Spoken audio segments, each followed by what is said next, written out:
Méditation du 5 décembre, sans réserve. Le sang de Jésus, son Fils, nous purifie de tout péché. 1 Jean 1, verset 7. Quand Frances Ridley Havergal était enfant, sa mère allongée sur son lit de mort lui dit « Ma chérie, demande à Dieu de te tenir prête pour tout ce qu'il est en train de préparer pour toi. » À cette époque, Frances avait 11 ans, mais jamais elle n'oublierait ses paroles. Entre la gloire du monde et celle de Dieu, elle utiliserait ses dons pour glorifier le nom de Dieu. Selon Kenneth W. Osbeck, Frances était encore une adolescente quand elle connut la conversion. De cet événement, elle écrira plus tard, à ce moment-là et en ce lieu, j'ai donné ma vie au Sauveur et depuis lors, le ciel et la terre m'ont semblé briller. Son verset favori? Notre texte d'aujourd'hui, le sang de Jésus, son Fils nous purifie de tout péché. Elle avait ce texte collé sur son lit où elle pouvait le lire tous les jours. On dit que Frances était une soliste de premier plan et aussi une excellente pianiste, spécialiste des compositeurs classiques tels que Handel, Mendelssohn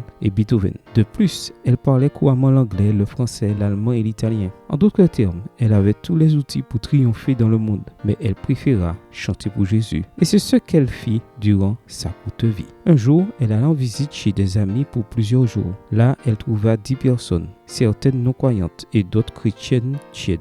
Alors Frances pria, « Mon Dieu, donne-moi, je te prie, tous ces gens pour le Christ. » Le récit dit que ce fut exactement ce qui se produit. La joie qui l'inonda fut si grande que la dernière nuit de sa visite, elle ne put dormir. Durant 16 heures, elle consacra à nouveau sa vie au Seigneur et elle commença à écrire un vers après l'autre. Take my life and let it be consecrated, Lord, to thee. Prends ma vie, elle doit être à toi seul, au divin maître. La traduction de ce beau cantique de consécration se trouve dans le hymne louange numéro 506. Prends ma vie. Si vous le pouvez aujourd'hui, lisez chacun de ces vers et en même temps consacrez au Seigneur chaque moment de votre vie, sans que rien ne reste en dehors de l'influence salvatrice du divin Rédempteur. Demandez à Dieu que vos mains soient à son service, que par vos lèvres, son nom parle aux pécheurs de pardon. Que votre temps, votre esprit, votre argent et votre or soient employés en son honneur. Que votre volonté devienne la servante de la sienne. En un mot, que tout soit à lui seul pour toujours. Prière.